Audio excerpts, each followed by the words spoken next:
Today, there are various methods and ways of worship that is being followed all over the globe. Yet you will be surprised to know that it is Agni in the purest form of energy that is the base and the vital part of every such custom or ritual prevalent in almost every religion. Thus, the Vedic practice of Havan or Agni Hotra is alive in one or the other form as a part of human life.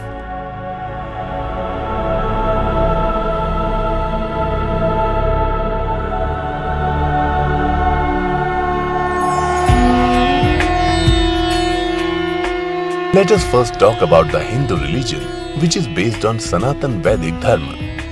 Every special occasion in the life of a Hindu is initiated with Havan or Agni Hotra, and the Agni is the elementary part of the Havan.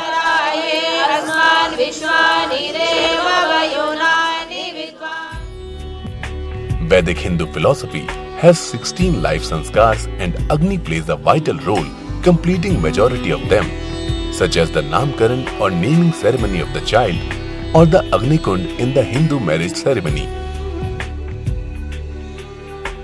where the bride and groom takes their vows.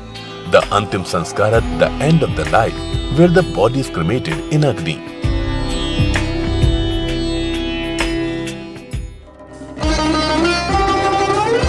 Persian or Zoroastrians are the followers of one of the oldest ethno-religious group called Zoroastrianism.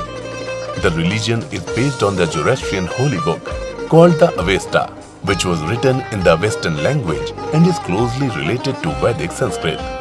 Atar or fire is a primary symbol of Zoroastrianism. The book has so much similarity and seems inspired by the Artha Veda.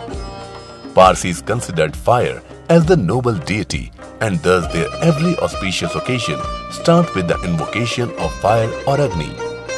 Their worship style matches closely to the Vedic Agnihotra practice.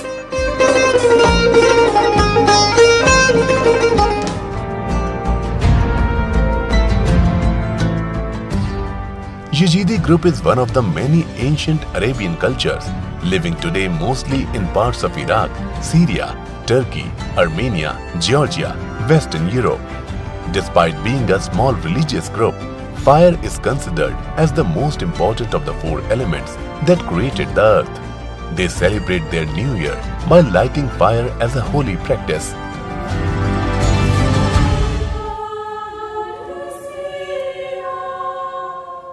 Christianity is a worldwide religion that incorporates Agni as a part in their religious rituals.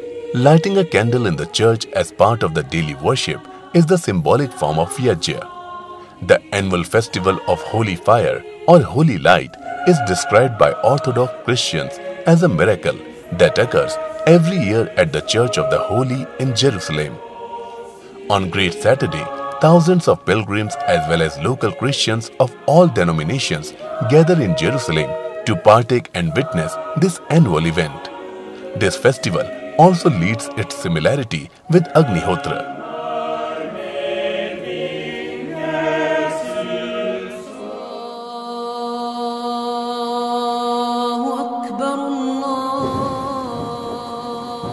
In Islam, fire is used as a medium to purify the air with scented fumes created by burning materials like loban, and this practice is considered holy for various benefits. The practice itself looks as diversified or distorted form of Yajna.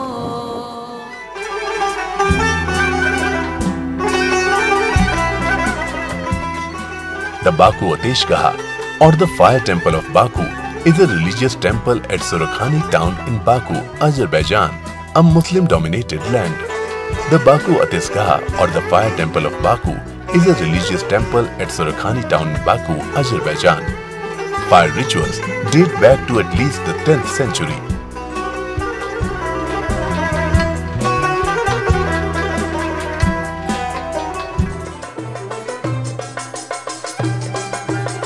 Judaism is approximately 3,000-year-old religion followed by Jews and has its roots as an organized religion in the Middle East. Their holy book is Tanakh and their worship place called synagogue. A typical synagogue contains an ark where the scrolls of the law are kept and an eternal light burning before the ark. This eternal light symbolizes the form of Yajna or Agni.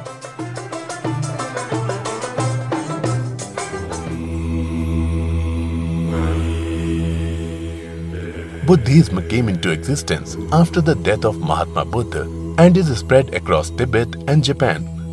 Buddhists considered fire as an important element of their religious practices. The Buddhist culture has different sects and forms, namely the Hinayan, the Mahayana and the Vajrayana, that perform Yajna in almost all their holy ceremonies.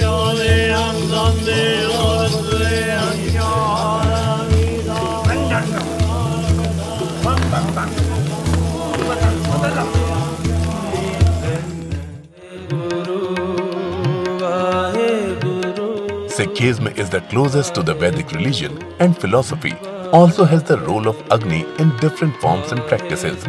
In one of the sects called Namdhari Sikh, the importance of Yajna is considered as the most sacred task. Only the person who follows the utmost discipline and pure life is entitled to perform the Yajna.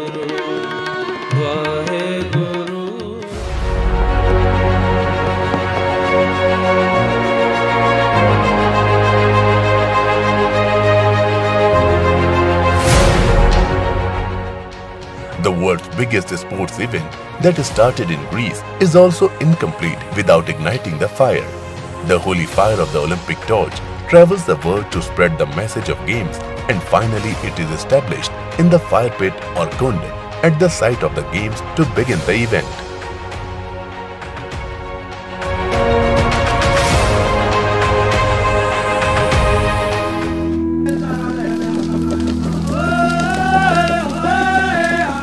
Apart from this, even today in the deepest of the jungles, we often see the ethnic tribes worshipping the fire.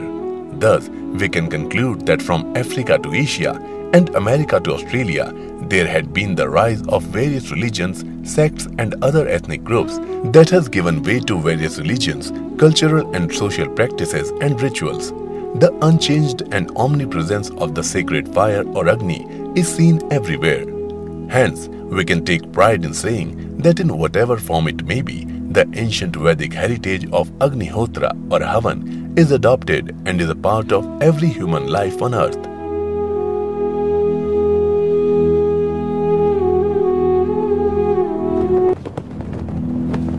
I am sure that after knowing the facts, you must be feeling privileged to inherit this ancient Vedic culture. But you must ask yourself that do you perform Havan or Agnihotra? The reason of adopting fire in the different forms of worship is that it's the most powerful of the 5 key elements of life. Agni or fire is a form of energy that provides life to all forms of life. It symbolizes passion, desire, rebirth, eternity, hope and purification. Havan was an integral part of Sri Ram and Sri Krishna, our most worshipped deities. As Hindus, we must take a vow to perform Havan at least on every full moon or no moon day.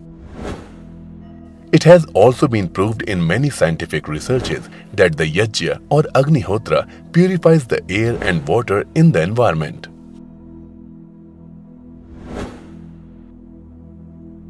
If you think that doing Havan is going to be an uphill task, we will say no. You don't have to worry, as it's the simplest yet the powerful way to attain purity of not only your mind but the environment we live in. Agnihotra is the most ancient way to sanitize our environment.